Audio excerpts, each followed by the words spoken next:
कथमागतेन मध्ये मुनिना नामाति यात्र कथं मुनिना तीर्थं प्रविष्टा मध्ये मुनिना नीति तर्कयन्ति श्रीकृष्ण गोविंद हरे मुरारी हे नाथ नारायण वासुदेव।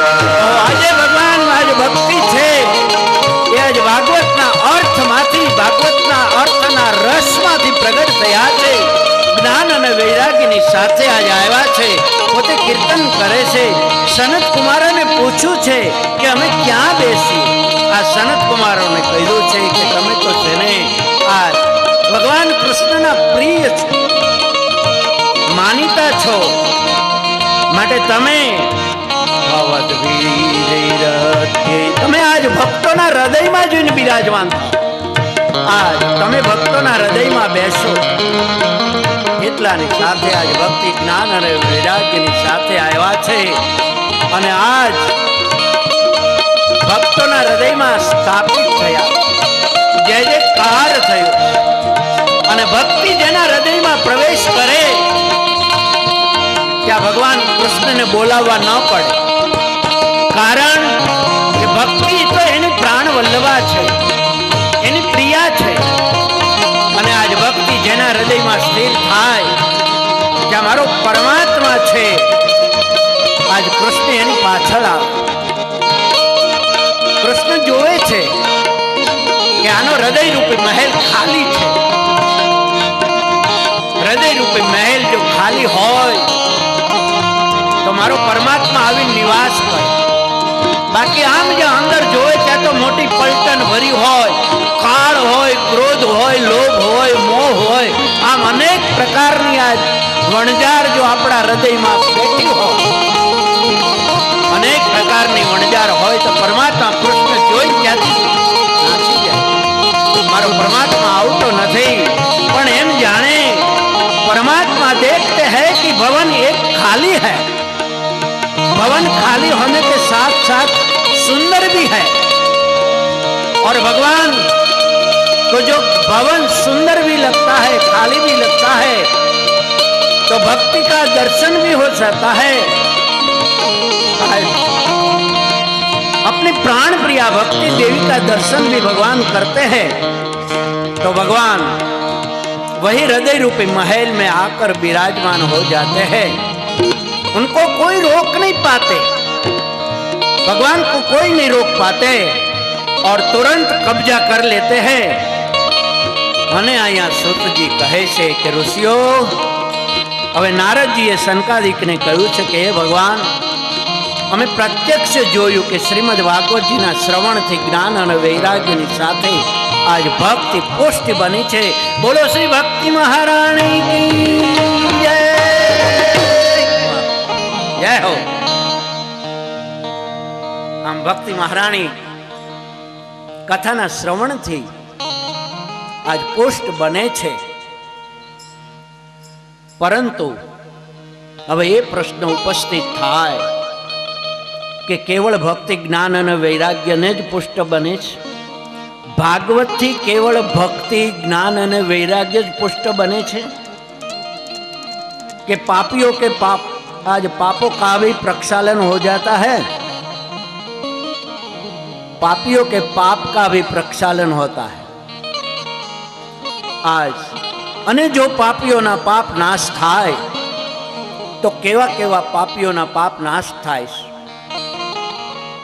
आज एनी कथा संभळाओ। के विशुद्ध्यन्ति वद्यन्तु मह्यम्, के विशुद्ध्यन्ति वदन्तु मह्यम्,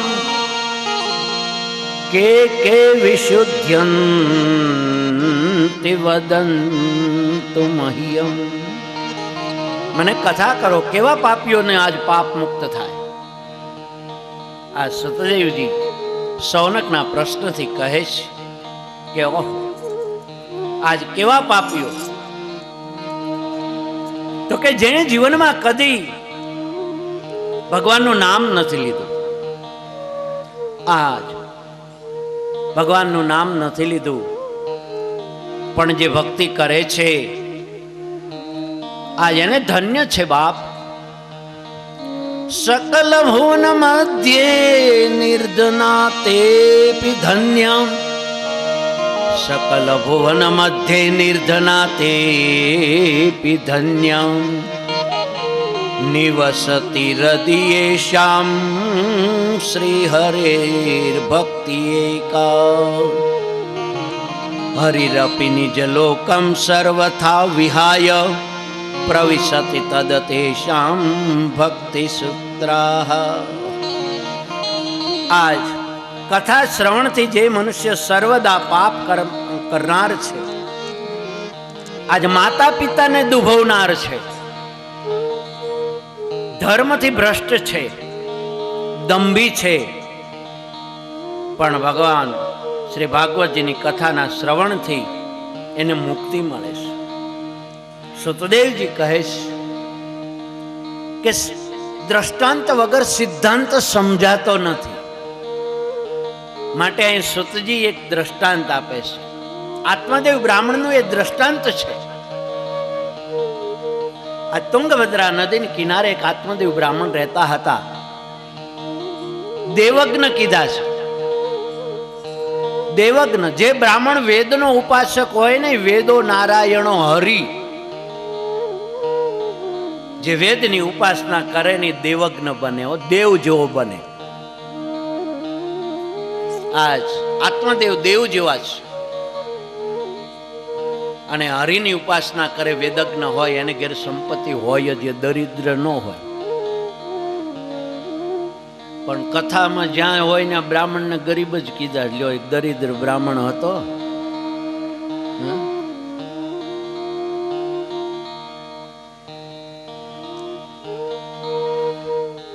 અને વણિક ને કોઈ દી ગરીબ ન કીધા. કોઈ કથામાં ક્યાંય વણિક ગરીબ થયા? વેપારી? બ્રાહ્મણ ધર્મથી પુષ્ટ હોય બાપ.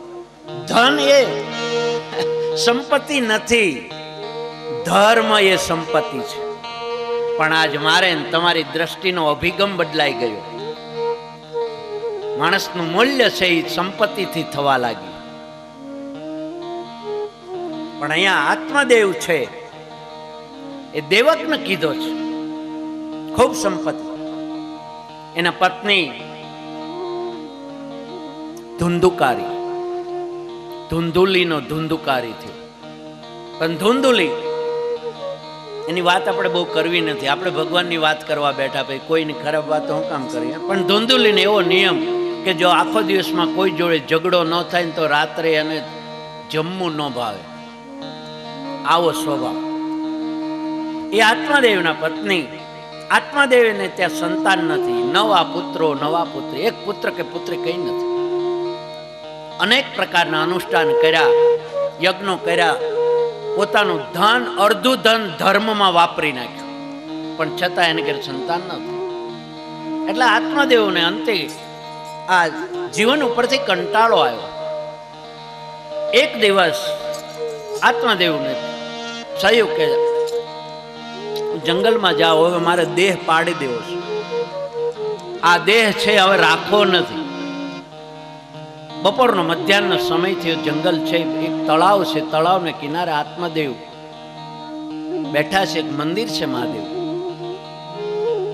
અને આત્મદેવ પોતાના દેહ.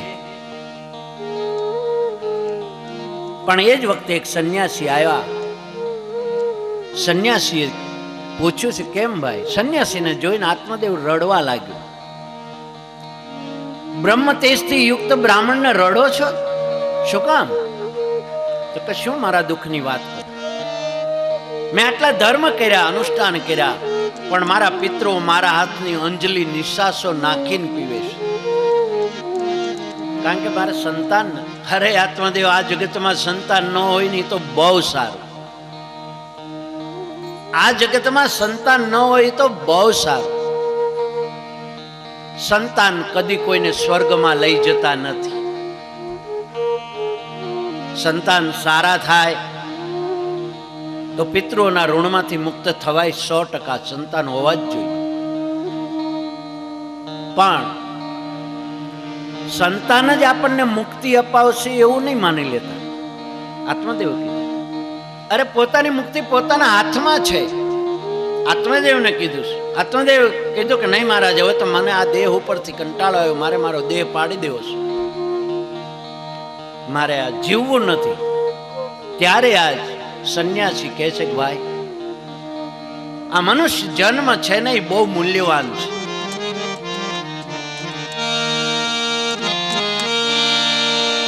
જય હો.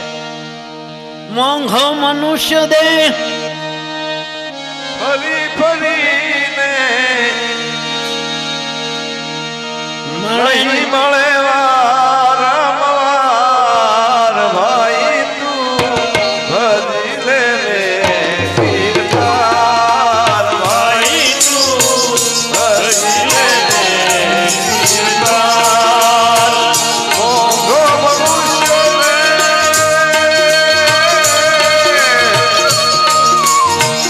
ફરી ફરીને નહીં મળે વારંવાર, નહીં મળે વારંવાર, એ ભાઈ તું ભજી લે કીર્તાર, ભાઈ તું ભજી લે કીર્તાર.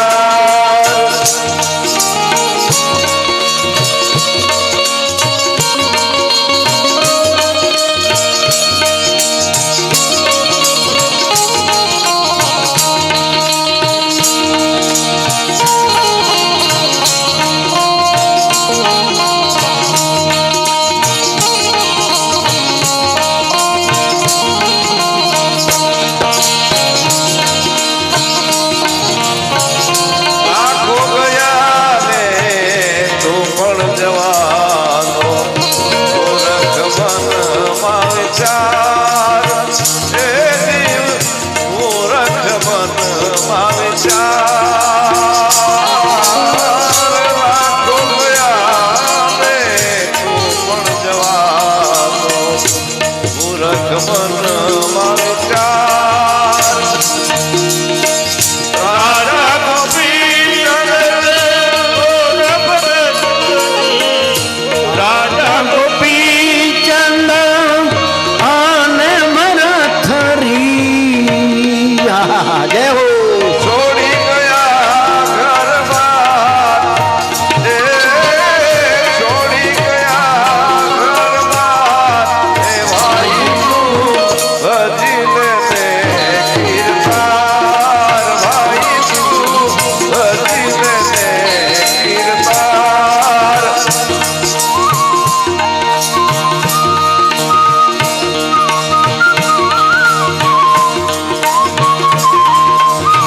વાહ.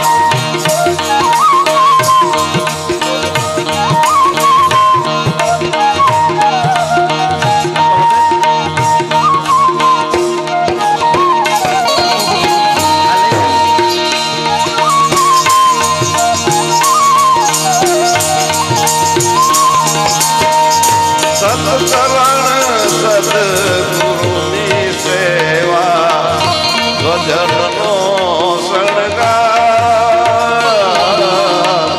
સજનનો શણગાર. સત્કરણ સદગુરુની સેવા, સજનનો શણગાર, ભાઈ સજનનો શણગાર. દાસ સતાર કહે કહે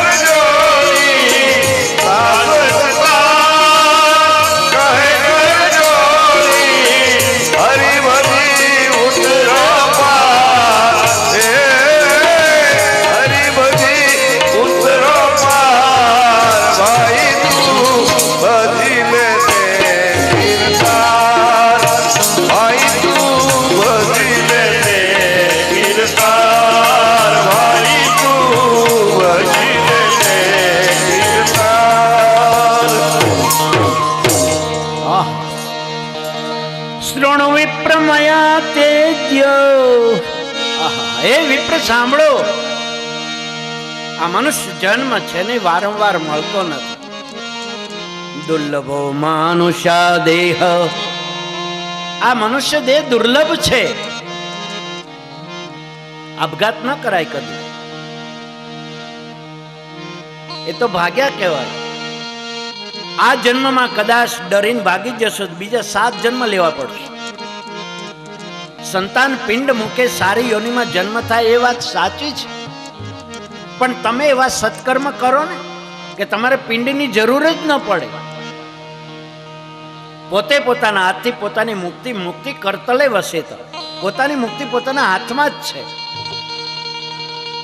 માટે હે વિપ્ર, તમે આજ અપુત્રસ્ય ગતિર્નાસ્તિ, અપુત્રને ગતિ નથી એવું તમે કહો છો. અરે પોતાની સદગતિ પોતાના હાથમાં છે. આ દેહરૂપી પિંડ છે, આ દેહરૂપી પિંડ છે એ પરમાત્માને સમર્પિત કરી દો. પછી પાછળથી કોઈ પિંડ મૂકે તોય ભલે, ન મૂકે તોય ભલે.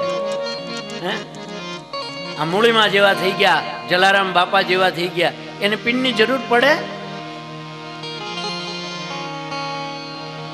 માટે આ દેહરૂપી પિંડ છે, એને તમે ભગવાનને સમર્પિત કરી દો. એનાથી સમાજના કામ કરો, સારા કામ કરો, સત્કર્મ કરો, પુણ્યના કામ કરો. ઘટ ભીતર સપ્ત સમુંદર, આ ભીતરની અંદર 7, આ બધો દેહ છે ને એ જ બ્રહ્માંડ છે. યથા દેહે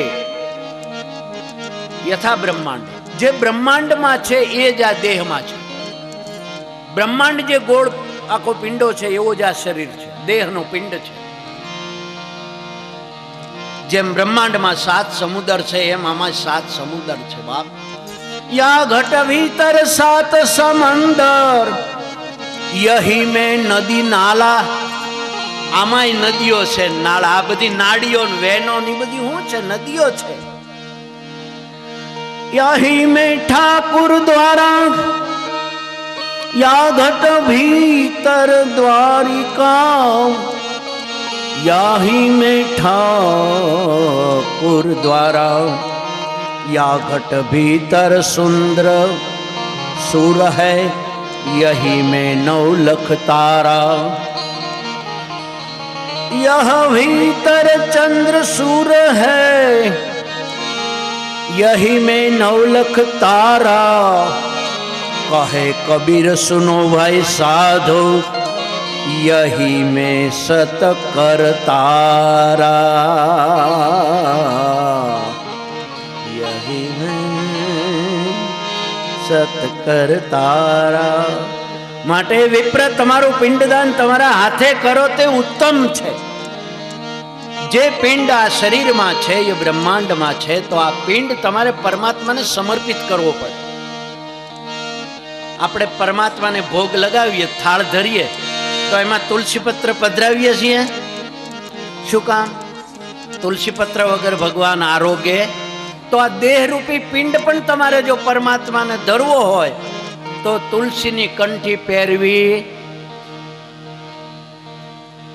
તુલસીની કંઠીનું મહત્વ એટલે છે કે આ પરમાત્માને દેહ સમર્પિત કરી દીધો છે, નિશાની છે. સૌભાગ્યવતી સ્ત્રી છે, એક કન્યા છે, એનું લગ્ન થાય પછી સેંથો પૂરે છે. ખબર? સેંથો પૂરે ને શું કામ?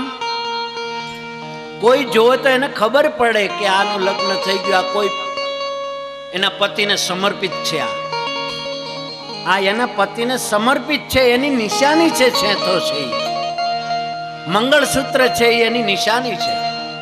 એમ હું તમે જો પરમાત્માને સમર્પિત થઈએ તો તુલસીની કંઠી હોવી જોઈએ. અને એટલા માટે તુલસીની કંઠી પહેર્યા પછી તો કે ગુરુજીના નામની હો માળા છે ઢોકમાં.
ભગવતજી કહે છે, અહીંયા સંન્યાસી આત્મદેવને ઉપદેશ આપે છે. એ આત્મદેવ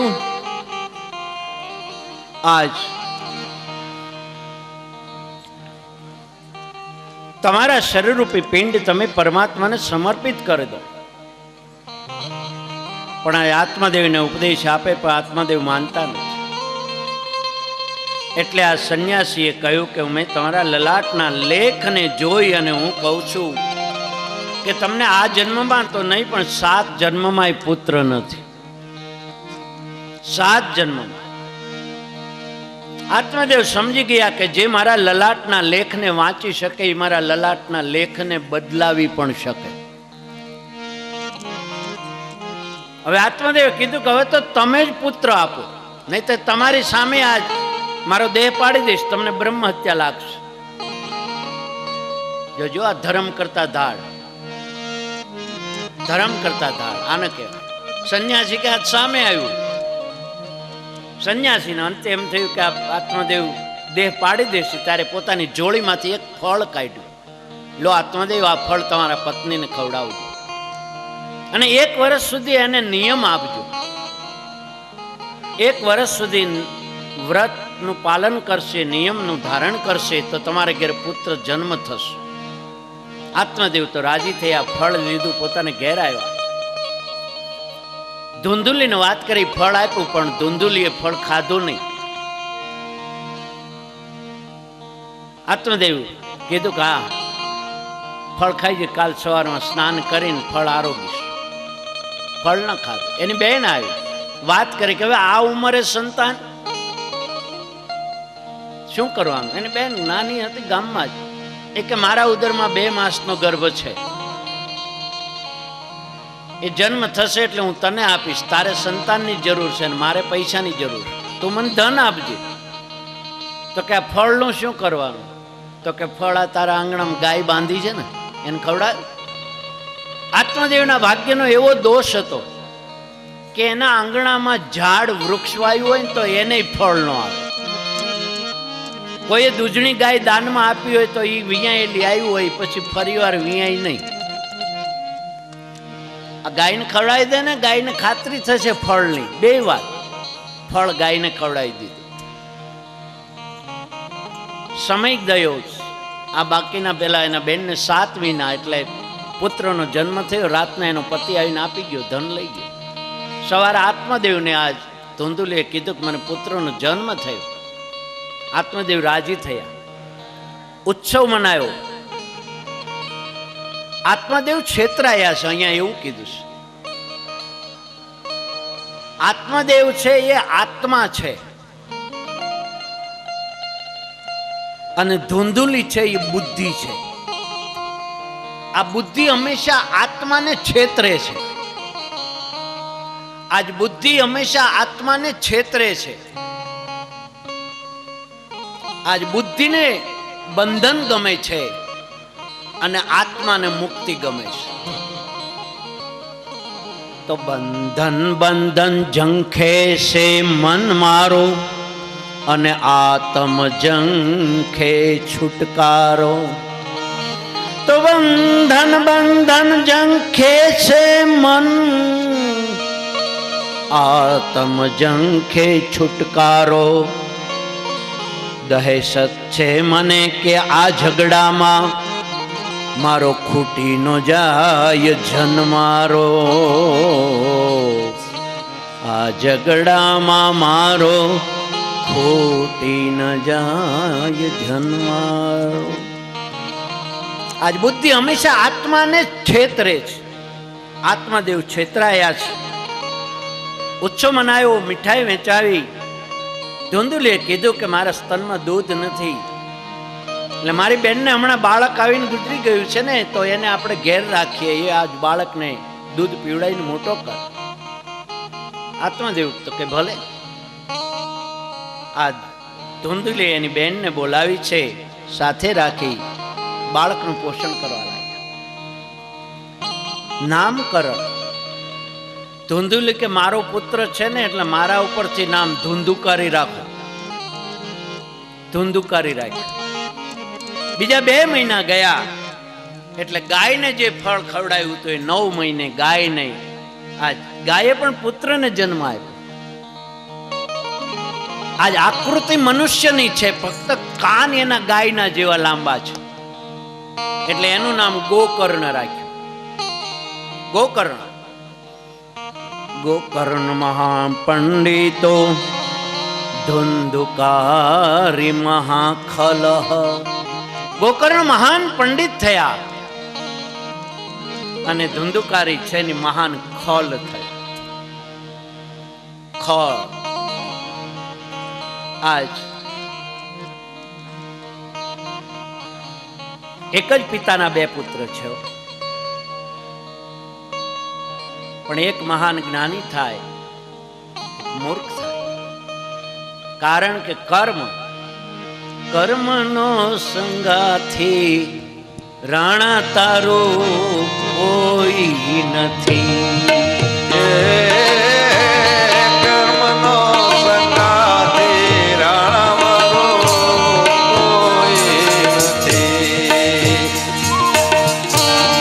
એ લખ્યા જેના જુદા જુદા લેખ, લખ્યા એના જુદા જુદા લેખ. કર્મનો સંગાથી રાણા મારો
કર્મનો સંગાથી આ જગતમાં કોઈ નથી ભાઈ.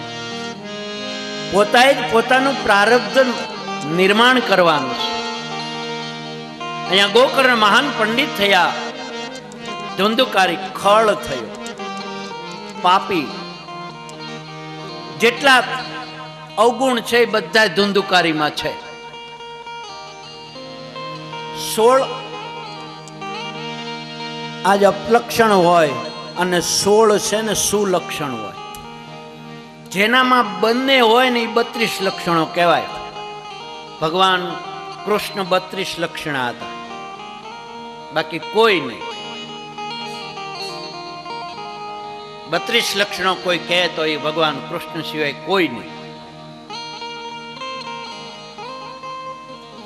આજ ધુંધુકારી પછી તો મોટા થયા છે, જુક્ષટો રમવા લાગ્યા, મદિરાનું પાન કરવા લાગ્યા, સ્ત્રીઓનો સંગ કરવા લાગ્યા છે. પિતા પાસેથી પૈસા લઈ જઈને પિતાજી પૈસા ન આપે તો પિતાજીને માર મારે.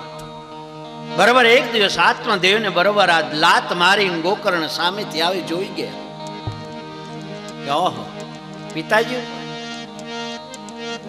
ગોકર્ણની પાસે આત્મદેવ રડ્યા છે. આત્મદેવને અત્યારે ગોકર્ણ મહારાજે ઉપદેશ આપ્યો. જો પિતાને પુત્ર ઉપદેશ આપે આ ગોકર્ણ ગીતા 6 શ્લોકમાં આપ્યું છે. ગોકર્ણ ગીતા અદભુત. પિતાજી આજ બહોત ગઈ થોડી રહી, હવે આ ઘરમાં ન રહેવાય. પિતાજી તમને એક વાત કહું તો ક્યાં દેહસ્થિ માંસ રુધિરેયમ અતિમ ત્યજત્વ જાયા સુતા દિશુ સદા મમતામ ત્યજત્વ. હે પિતાજી, આ દેહ, આ શરીર છે ને, દેહસ્થી માંસ રુધિરે મતિમ ત્યજત્વ. આ તો હાડકા ને માંસનો માંડવો છે. આ તો ઉપર ચામડી છે ને એટલે મને તમને સારું લાગે છે, બાકી આ તો માંસ અને હાડકાનો માંડવો છે. પિતાજી, દેહસ્થી માંસ રુધિરમ મતિમ ત્યજત્વ. આનો મોહ છોડી દો. જાયા સુતા દિશુ સદા. કોના પત્ની, કોના પુત્રો? પિતાજી, મમતામ વિમુચ. આની મમતા છોડી દો. પિતાજી, અસાર ખલુ સંસારો દુઃખ રૂપી વિમોહિક. આ સંસાર અસાર છે, દુઃખ રૂપ છે. પિતાજી, સુત કસ્ય ધન કસ્ય સ્નેહવાંજન કસ્ય. પિતાજી, આ દીકરાઓ એ કોના છે? તમારા ધન છે ને એટલે બધા આપણને પ્રેમ કરે છે. મોહવાંજન કંચ. ધન કસ્ય સ્નેહવાંજન. ધનને હિસાબે સ્નેહ કરે છે. બાકી જગતમાં પિતાજી કોઈ કોઈનું નથી. આ જગતમાં કોઈ કોઈનું નથી. કોઈ કોઈનું નથી રે, કોઈ કોઈનું નથી રે, કોઈ વાલા મફત ના રહ્યા બધા મથી મથી રે, કોઈ કોઈનું નથી રે. વાલા મફત ના બધા મથી મથી રે, કોઈ કોઈનું નથી રે. કોઈ કોઈનું નથી રે, કોઈ કોઈનું નથી રે, કોઈ કોઈનું નથી રે, કોઈ કોઈનું નથી રે. હે મનથી મારે નાખે આ બધા મારા, મનથી માને લાગે આ બધા મારા. માની લે જીવડા ન તારા કે મારા, માની લે જીવડા તારા કે મારા. માની લે જીવડા ન તારા કે મારા. માની લે જીવડા તારા કે મારા. એ સ્વાર્થ વગર પ્રીત કોઈ કરતું નથી રે, કોઈ કોઈનું નથી રે. વાલા સ્વાર્થ વિના પ્રીતિ કોઈ કરતું નથી રે, કોઈ કોઈનું નથી રે. વાલા સ્વાર્થ વિના પ્રીત કોઈ કરતું નથી રે, કોઈ કોઈનું નથી રે. વાલા સ્વાર્થ વિના પ્રીત કોઈ કરતું નથી રે, કોઈ કોઈનું નથી રે. કોઈ કોઈનું નથી રે, કોઈ કોઈનું નથી રે. કોઈ કોઈનું નથી રે, કોઈ કોઈનું નથી રે. કોઈ કોઈનું નથી રે, કોઈ કોઈનું નથી રે. કોઈ કોઈનું નથી રે, કોઈ કોઈનું નથી. આ જગતમાં કોઈ કોઈનું નથી પિતાજી. માટે મતલબ ત્યજત્વ. આ મોહ છોડી દો. बहुत गन थोड़ी रही. पिताजी वનમાં જાઓ, વૃંદાવનમાં જઈ શ્રીમદ ભાગવતજીના 10મા સ્કંદનો આશ્રય કરીને પરમાત્માને પામી જાઓ. પિતાજી, હવે અહીંયા ન રહેવાય. જો આ ગોકર્ણ, આજ ગોકર્ણ મહારાજના ઉપદેશથી આત્મદેવ ઘરનો ત્યાગ કરીને વનમાં ગયા. ભાગવતજીના 10મા સ્કંદનો આશ્રય કરી આજે પરમાત્માને પામી ગયા. આ બાજુ ગોકર્ણ મહારાજે પણ નક્કી કરી દીધું કે હવે આ ઘરમાં ન રહેવાય. એટલે ગોકર્ણ મહારાજ પણ યાત્રાએ ઉપડી ગયા. આ બાજુ ધુંધુલીન ધુંધુકારી બે મા દીકરો રહ્યા. ધુંધુકારી માતા પાસેથી પૈસા માતાએ જ્યારે આપ્યા નહીં ત્યારે માતાને પણ માર માર્યો. ત્યારે માતાને એમ થયું કે ઓહો, આ મારો નહીં ને એટલે મારા ઉપર હાથ ઉપાડ્યો. ઉછી તો લીધો તો ને, પોતાના હોય ને એને એ સંબંધ આડો આવે કે મારી માં છે. એક વાત નક્કી છે આના ઉપરથી કે આશીર્વાદ ક્યારેય મિથ્ય થતા નથી અને વિધિના વિધાન ક્યારેય ટળતા નથી. આત્મદેવ પુત્ર નહોતો તો સંન્યાસીએ ફળ આપ્યું તો એ ફળ ધુંધુલે ખાધું નહીં, એટલે એના ભાગ્યમાં પુત્ર નહોતો જ ન થયો. પણ આશીર્વાદ મિથ્યા ન થયા. એ ગાયને ખવડાવ્યું, ગાયનો પુત્ર થયો ને. આશીર્વાદ ક્યારેય મિથ્યા નથી થતા.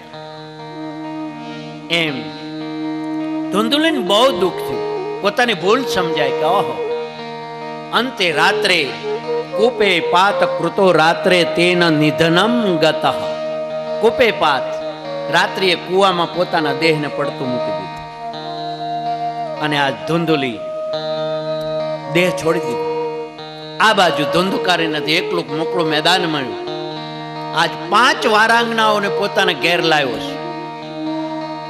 5નું પોષણ કરવા લાગ્યો, ધન ખોટ્યું, પછી ચોરી કરવા લાગ્યો. એક દિવસ રાજાના ભંડારમાંથી ચોરી કરીને ખૂબ મોટું ધન લાવ્યો. રાત્રિનો સમય, આ 5 સ્ત્રીઓએ નક્કી કર્યું કે આ મોટું ધન રાજાને કાલ ખબર પડશે, ધન તો લઈ જાય છે ને આને કેદમાં પૂરે, પછી આપણું કોણ? એવું કરીએ કે આને જ આપણે મારી નાખીને ધન લઈને જતા રહીએ. 5 સ્ત્રીઓએ ધુંધુકારીને આજ ગળે ટૂંપો દીધો. પાપીનો આત્મા એમ જતો નથી, મોંમાં અંગારા મૂક્યા, અને અંતે આ ધુંધુકારીનો દેહ છોડીને આત્મા જતો રહ્યો. 5 સ્ત્રીઓએ એના જ ફળિયામાં ખાડો ખોદી દફનાઈ દીધો. ધનના ભાગ પડીને જતી રહ્યો. આ બાજુ ગોકર્ણ મહારાજને ખબર પડી, તીર્થયાત્રામાં છે કે તમારા ભાઈનું મૃત્યુ થયું. એટલે એણે ત્યાં તીર્થ સ્થાનમાં એની બધી વિધિ કરી. દશા, એકાદશા, દ્વાદશા, ત્રયોદશા, આવું બધું શ્રાદ્ધ પાછળના બધા કર્યા. યાત્રા કરતા કરતા ગયાજી ગયા. 1 વર્ષ બાદ, જો ગયાજી માં પિતૃ શ્રાદ્ધ 1 વર્ષ પછી કરાય. 1 વર્ષ સુધી ગયાજીમાં કે કોઈ જગ્યાએ કોઈ પણ પ્રકારનું શ્રાદ્ધ ન કરાય. દિવંગત આત્માની પાછળ 12 મહિના પછી ગયાજીનું શ્રાદ્ધ કરાય. માતા હોય તો અહીંયા સિદ્ધપુર પાટણ બિંદુ સરોવરમાં. આ 1 વર્ષ પછી એમનું શ્રાદ્ધ કર્યું છે. અને ગોકર્ણ મહારાજ ફરતા ફરતા પાછા પોતાના વતનમાં આવ્યા. રાત્રિનો સમય છે. વિચાર આવ્યો કે ભાઈ રાત્રિએ કોને આપણે તકલીફ આપી? એના કરતા મારું ઘર છે, આંગણું છે, બિસ્તરો મારી પાસે છે, જઈને હું મારા આંગણામાં સૂઈ જઈશ. ગોકર્ણ મહારાજ પોતાને ઘેર આવ્યા. ફળિયું હતું, ત્યાં પોતે આજ સૂતા. અને ધુંધુકારે મહાન પ્રેત થયો છે. જોજો, પાપી હોય ને એને નર્કમાં પણ નિવાસ મળતો નથી. અતિ પાપી હોય ને એને નર્કમાં પણ નિવાસ ન મળે, પ્રેતાત્મા ભટકે. અને આ પ્રેત યોની હવે અમેરિકામાં સંશોધન થયું આનું. એ લોકોએ માન્યતા આપી કે ના, પ્રેત યોની છે. એટલે હવે આપણે બધા માનવા મળ્યું. પહેલા નકર વચ્ચેનો એક યુગ એવો આવ્યો કે એમાં અમે માનતા નથી. અમેરિકા વાળા કે તો હા, અરે અમારા ઋષિ મુનિઓએ જેને છે તે અનેક પ્રકારની સાધના કરી. જોજો, વૈજ્ઞાનિકોને સાધન જોઈએ, સંશોધન કરવા માટે સાધન જોઈએ. અને સાધન વડે એ પોતે સંશોધન કરી ઇતિ સાધ્યમ સિદ્ધ્યમ કે આ પ્રમાણે છે, એ પોતે સાબિત કરી દે. અને ઋષિ મુનિઓ આગળ કોઈ સાધન નહીં, કેવળ ઉપાસના. પણ કેવી ઉપાસના? કે ઉપાસના કરે એટલે પ્રકૃતિ એની સામે પ્રગટ થાય. પ્રકૃતિ પ્રગટ થઈને પોતાનું રહસ્ય ખોલે. પ્રકૃતિને 8 પ્રકારની પ્રકૃતિ, જે પ્રકૃતિને બોલાવે પોતે એની સામે આવીને પોતાનું જે સંશોધન વૈજ્ઞાનિક કે ભાઈ પાણીમાં આ ઘટક છે, એ પાણી પોતે આવીને ઋષિને કહી જાય કે મારામાં આટલા ઘટક છે. આ શાસ્ત્ર ઋષિમુનિઓ જે સંશોધન કર્યું અને લખ્યું એનું નામ શાસ્ત્ર. માટે શાસ્ત્રએ તો અગાઉ કીધું કે પ્રેત યોની છે. આ ધુંધુકારી પ્રેત બન્યો. અને ગોકર્ણ મહારાજ આવ્યા, ખબર પડી એટલે અનેક પ્રકારના રૂપ લેવા લાગ્યા. બકરો થાય, ઘેંટો થાય, અવાજ કરે. ગોકર્ણ સમજી ગયા કે કોઈ પ્રેત છે. પણ બ્રહ્મ તેજ છે ને, તાકાત નથી કોઈની બ્રહ્મ તેજની પાસે આવી શકે. એને દૂર જ ઊભું રહેવું પડે. એ તપની તાકાત છે. ગોકર્ણ સમજી ગયા કે આ બોલી નથી શકતો. પોતાના કમંડળમાંથી જળની અંજલિ ભરી અને આમ પ્રેતાત્મા ઉપર જ્યાં અંજલિ છાંટી ત્યાં તો રડવા લાગ્યો. અવાજ થયો, કોણ છે ભાઈ? હું તારો ભાઈ ધુંધુકારી. ધુંધુકારી, કેમ તારી ગતિ આ? મેં તારા પાછો ગયાજીમાં શ્રાદ્ધ કર્યા, તીર્થ શ્રાદ્ધ કર્યા, તોય તને ગતિ ન મળી. ભાઈ હું તને શું વાત કરું, મારા એવા પાપ છે કે તું એક શ્રાદ્ધ નહીં 100 શ્રાદ્ધ કરે ને તોય મને ગતિ ન મળે. કારણ કે મારા પાપ એવા છે. હું બોલી નથી શકતો. આ તારા પુણ્યથી હું બોલું છું. મારા આજ મુખમાં અંગારા છે, મારું ગળું આજ અગ્નિથી બળી ગયું છે. હું વાયુનું પણ ભક્ષણ કરી શકતો નથી કારણ કે ગળામાં આગ છે. ભાઈ મારાથી હવે આ પીડા સહન થતી નથી, તો મને મુક્તિ આપ. ગોકર્ણ વિચાર કરવા લાગ્યા કે મેં તને ગયા શ્રાદ્ધ છે એ મુક્તિનું છેલ્લું સાધન છે. એનાથી જો તને મુક્તિ ન મળી તો હવે હું સવાર સુધીમાં હું કંઈક મુક્તિનું સાધન શોધું. તું શાંત થઈ જા. એટલે આ ધુંધુકારી શાંત થયો અને ગોકર્ણ મહારાજ સવારમાં વહેલા બ્રહ્મ મુહૂર્તમાં સ્નાન સંધ્યા કર્યા. આજ ગાયત્રીની ઉપાસના કરીને જ્યાં સૂર્યોદય થયો ને ત્યાં સૂર્યને અર્ઘ્ય આપી અને આજ ગોકર્ણ મહારાજે આજ સૂર્યને સ્તંભાવી દીધો છે. જોજો આ બ્રહ્મ તેજ અત્યાર સુધીમાં સૂર્યની ગતિને આ સ્તંભાવનાર બે જ છે, એક ગોકર્ણ અને એક ભીષ્મ પિતામહ. બે જ. આજ સૂર્યની ગતિને સ્તંભાવી દીધી અને આજ પૂછું છું, હે ભગવાન સૂર્યનારાયણ, આજ મારા ભાઈના આજ મુક્તિનું સાધન મને કહો. તોભ્યમ નમો જગત સાક્ષી બ્રૂહિ મે મુક્તિ સાધનમ. તોભ્યમ નમો જગત સાક્ષી બ્રૂહિ મે મુક્તિ હેતુકમ. હે મહારાજ, મારા ભાઈની મુક્તિનું સાધન કયું? એટલે હવે જોજો, હવેના શબ્દો છે આજ વ્યાસજીના નથી, સુખદેવજીના નથી, ભગવાન સૂર્યનારાયણના છે. ભગવાન સૂર્યનારાયણ જે બોલ્યા એ વ્યાસજીએ લખ્યું કે શ્રીમદ ભાગવતાખ્યમ મુક્તિ સપ્તાહે વાંચનમ કરો ઇતિ સૂર્યવચ સર્વે ધર્મ રૂપમ તુ વિશ્રુતમ. ઇતિ સૂર્યવચ સર્વે ધર્મ રૂપમ તુ વિશ્રુતમ. શ્રીમદ ભાગવતાખ્ય સપ્તાહે વાંચનમ કરો. 7 દિવસના વાંચન તમે સપ્તાહથી કરો, એનું ફળ દિવંગત આત્માને આપો એટલે એને મુક્તિ મળે એવું ભગવાન સૂર્યનારાયણ. સપ્તાહે વાંચનમ કરો શ્રીમદ ભાગવતાખ્યમ, ભાગવતની કથા 7 દિવસમાં. આજ ગોકર્ણ મહારાજે ભગવાન સૂર્યનારાયણને વંદન કર્યા, સ્તુતિ વંદન કર્યા. આજ સૂર્યનારાયણને વંદન બહુ પ્રિય છે.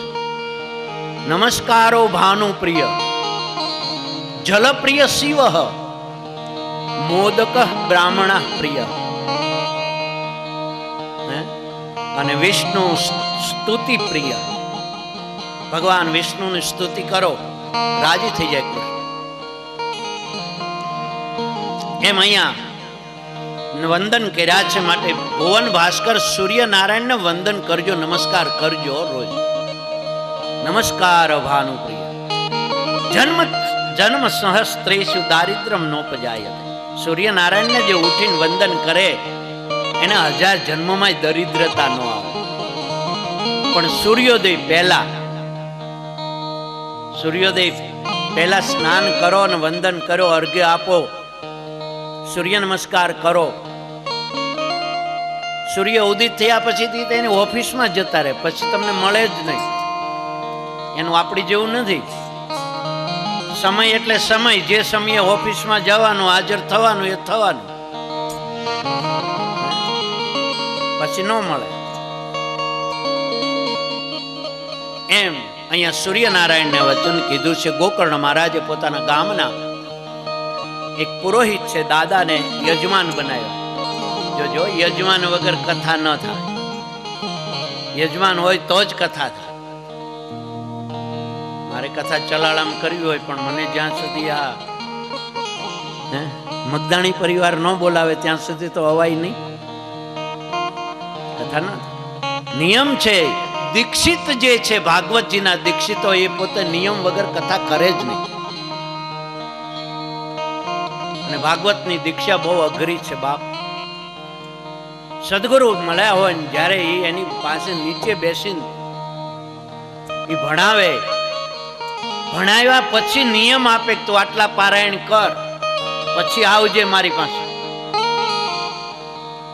અને પછી એ પોતે પોતાનો ગ્રંથ આપે કે બેટા જા, તને વ્યાસપીઠ ઉપર બેસવાની હું પરવાનગી આપું છું.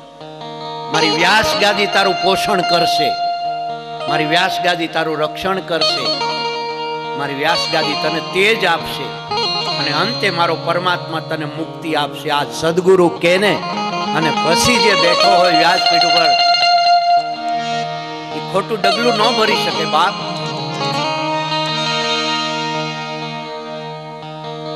સમર્થ ગુરુઓ શું વાત કરું. કૃષ્ણશંકર દાદા અમારો અઠવાડિયા પહેલા પોતે ભાગવત વિદ્યાપીઠમાં પોતાનો ઓટલો બનાવ્યો. તમે એક સહજ વાત કરો, આ કેવો પુરુષ હશે. 250 એકરમાં વિદ્યાપીઠની સ્થાપના કરી. ભાગવત વિદ્યાપીઠનું મંદિર નાથ દ્વારા કરતા મોટું, 2 માળના મકાનમાં 18,000 શ્લોક ભાગવતના આરસના દિવાલમાં કોતરીને બનાવ્યું છે. 18,000 શ્લોક આખું ભાગવત દિવાલમાં છે. બ્રાહ્મણના 500 વિદ્યાર્થીઓને ભણ્યા. આજે જગતમાં જો અત્યારે બ્રહ્મ વિદ્યા જો ટકી હોય, જો વૈદિક બ્રાહ્મણો બાજુ ઉત્પન્ન કર્યા હોય, કોઈ દાદાજી ન હોત તો કોઈ ન હોત. આજે વેદ નષ્ટ થઈ ગયો હોત. 1980 ની અંદર દાદાજીએ ભાગવત વિદ્યાપીઠની સ્થાપના કરી. ડોંગરેજી મહારાજના હાથે ખાતમુહૂર્ત કરાયું, પહેલી જ કથા એની કરાવી ત્યાં. અને 250 એકરમાં બ્રાહ્મણના 500 વિદ્યાર્થીઓને દાદાજી રહ્યા ત્યાં સુધી 3 જોડી કપડા આપે, 2 ટાઈમ ખાવાનું આપે, સવારમાં દૂધ આપે, 200 ગાયો ની ગૌશાળા, બધું દૂધ વિદ્યાર્થીઓ. વધે તો જ અધ્યાપકો ના જાય. અને દાદાજી પાઠશાળાના શું નિયમો હતા. દાદાજી એમ કે અમારે ગુરુ પૂર્ણિમાના દિવસે જ્યારે વ્યાસ પૂજા થાય પછી દાદાજી પોતે બપોરના પોતે બધા વિદ્યાર્થીઓને નીચે બેસાડી પોતે 2 કલાક લેક્ચર આપે. એ કે હું તમને 2 ટાઈમ નહીં 3 ટાઈમ મિષ્ટાન ખવડાવું ને તોય ઠાકોરજીની દયા છે, પણ નહીં ખવડાવું. સાંજે ખીચડી ને શાક ફક્ત.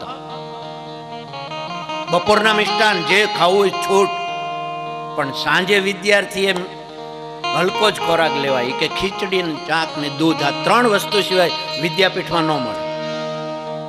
અને 10 વાગ્યા પછી કોઈ જાગવાનું નહીં, અને સવારમાં વહેલા 5 વાગ્યા પછી કોઈ સુવાનું નહીં.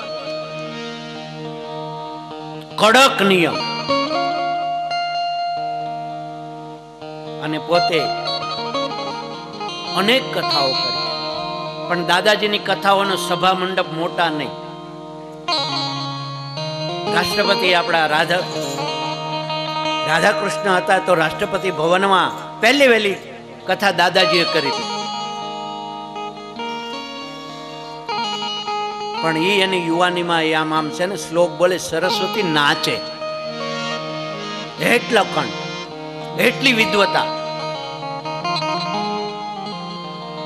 એ દાદાજી ભાગવતની દક્ષિણા, ભાઈ તારે જે આપવું એ ભાગવતના નામનો ચેક લખી દે ને, આટલું કે ભાગવતના નામનો ચેક લખી દે. વિદ્યાપીઠના નામની દક્ષિણા જેટલી કથાઓ કરી પોતે પોતાનો નિર્વાહ નડિયાદમાં પોતે રહ્યા સુધી નડિયાદમાં રહ્યા. નડિયાદથી ટ્રેનમાં કાલુપુર ઉતરે, કાલુપુરથી 65 નંબરની બસ સોલા વિદ્યાપીઠ આવે, એમાં બેસીને આવે. વિદ્યાપીઠમાં 10 ગાડીઓ રાખે ને તો એને પોષણ હતું, પણ છતાં પોતે વિદ્યાપીઠની ગાડી નહોતી લીધી. વૃદ્ધાશ્રમ અનેક સંસ્થાઓ અંદર છે, પણ છેલ્લે દાદાજીને આ તો છેલ્લે સમર્થ પુરુષ અઠવાડિયું અગાઉ પોતાનો ઓટલો બનાવ્યો વિદ્યાપીઠના મંદિરથી થોડો દૂર, અને એવું કીધું કે મેં મારી જિંદગી આ વિદ્યાપીઠને સમર્પિત કરીશ, એટલે મારી ભસ્મ અહીંયા રાખજો, આમાં દાટજો, મારો અસ્થિ બહાર ન જવા દેતા. જો તો ખરા, મારો અસ્થિ આની અંદર રાખજો, મારો અસ્થિ બહાર નહીં. ને કેને ભાઈ ગંગાજી પધરાવજો, ગંગાજી જ છે. અને એક શબ્દ મેને અને કથામાં એ કહેતા કે આ ઝાડ ઉપરથી પાન પડે પછી પાન જ્યાં પડે ને એની શું મહત્વ? લીમડા ઉપરથી કે વૃક્ષો ઉપરથી આ પાનખર ઋતુ આવે ને પાન પડે, જ્યાં પડે ત્યાં એનું શું મહત્વ? એમ આ કાયા જ્યાં પડે ને શું એનું મહત્વ? આ ગંગાજી કિનારે જઈને પડે તો જ હારા. એ દાદા 7 દિવસ અગાઉ 3 દિવસ બાકી હતા, બીમાર પડ્યા, હોસ્પિટલમાં લઈ ગયા, 2 દિવસ રાખ્યા. ત્રીજે દિવસે કીધું કે મને વિદ્યાપીઠમાં લઈ જાઓ. વિદ્યાપીઠમાં આવ્યા, રાત રોકાણા, સવારમાં બ્રહ્મ મુહૂર્તમાં એટલું જ કહીને ગયા કે મારી પોથી છે ને એ રમેશ ઓઝાને આપજો, બાકી કોઈ ન આપજો. રમેશભાઈ ની કથા લંડનમાં ફોન કર્યો, બધા જ આવી ગયા. મોરારી બાપુ બહાર હતા ત્યાંથી આવી ગયા. રમેશભાઈ કે હું ન આવું ત્યાં સુધી અગ્નિ સંસ્કાર ન કરતા.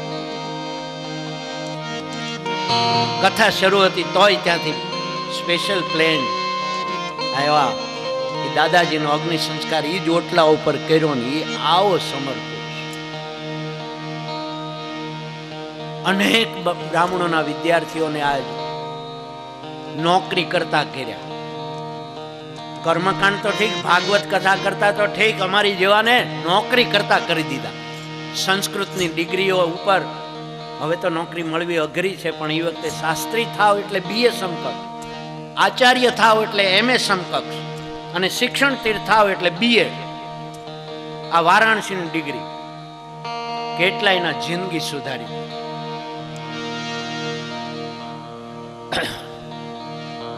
સમર્થ ગુરુઓ જેને મળે,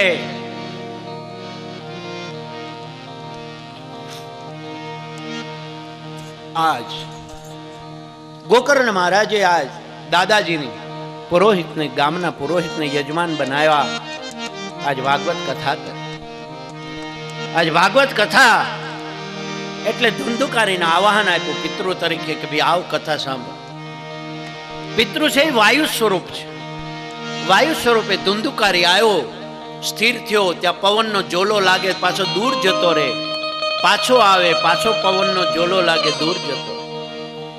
એમાં દ્રષ્ટિ એક લીલો વાંસ ત્યાં હતો, એ સુકાવાની અણી ઉપર, એટલે વાંસમાં તિરાડ હતી, એટલે ધુંધુકારીએ વાંસમાં બેસી ગયો.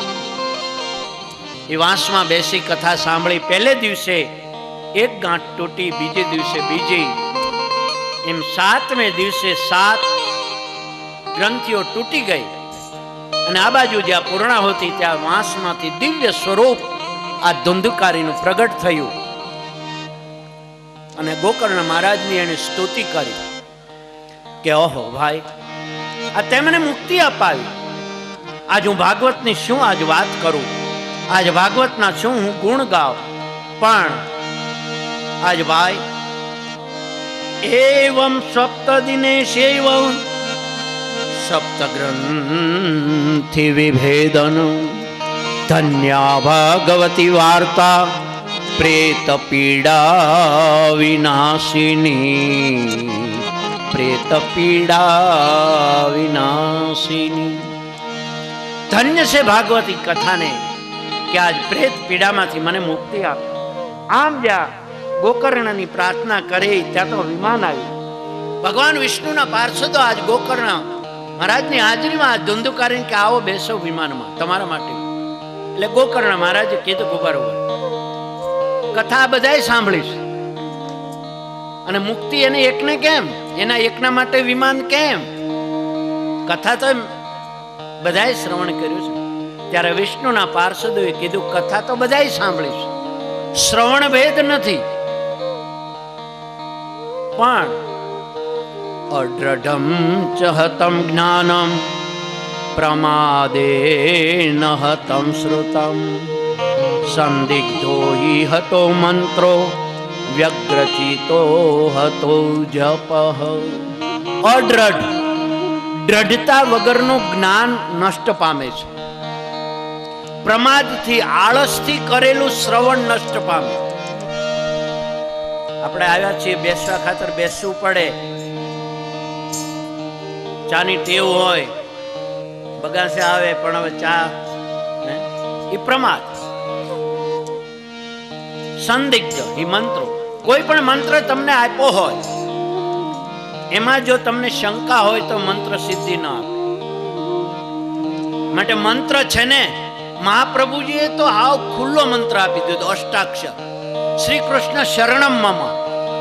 જ્યારે બોલો ત્યારે, જેમ બોલો તેમ, જે સ્થિતિમાં બોલો એ સ્થિતિ. અષ્ટાક્ષર મંત્ર આ જીવાત્મા ઉપર કૃપા કરી છે વલ્લભાચાર્યજીએ. શ્રી કૃષ્ણ શરણમ મમ